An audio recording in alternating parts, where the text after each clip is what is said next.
సరే అది ఇవన్నీ కూడా నేనేది ఏంటంటే ఇవన్నీ కక్ష సాధింపు చర్యలు చేసుకొనియండి, మళ్ళీ వచ్చి మేము పెట్టుకుంటాం. ఏముంది, ఏదైతే మార్చామో అవన్నీ మళ్ళీ మారుస్తాం. మేము రావడం ఖాయం.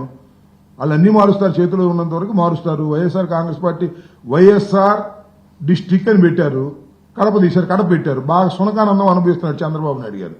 వైఎస్ఆర్ కడప జిల్లా, అంతకుముందు ఏముంది వైఎస్ఆర్ జిల్లా ఉంది. ఏం పోయిందయ్యా నాకు అర్థం కాలేదు. నువ్వు చెబుతున్నావు నాకు బాగా ఫ్రెండ్, మా రాజశేఖర రెడ్డి మాకు చాలా ఫ్రెండ్ అని చెప్పాడా? చాలాసార్లు చెప్పాడుగా. నీ ఫ్రెండ్ మీద అంత కోపం ఏంటి? చచ్చిపోయి నీ ఫ్రెండ్ మీద అంత కోపం ఏంటి? నీ బుద్ధి అర్థం కావట్లా? వైఎస్ఆర్ జిల్లా అంటే ఆయనకి ఎక్కడో బాధ వేసింది. అందువల్ల వైఎస్ఆర్ కడప జిల్లా అంటే సమ్మగా ఉంది, సునకానందం అనుభవించమనండి, మనకేం అభ్యంతరం లేదు. చంద్రబాబు నాయుడు గారు ఆనందం కొద్దీ అనుభవించమండి. ఇవాళ ఆనందం అనుభవిస్తాడు, మన 4 సంవత్సరాల తర్వాత ఆయనే బాధపడతాడు.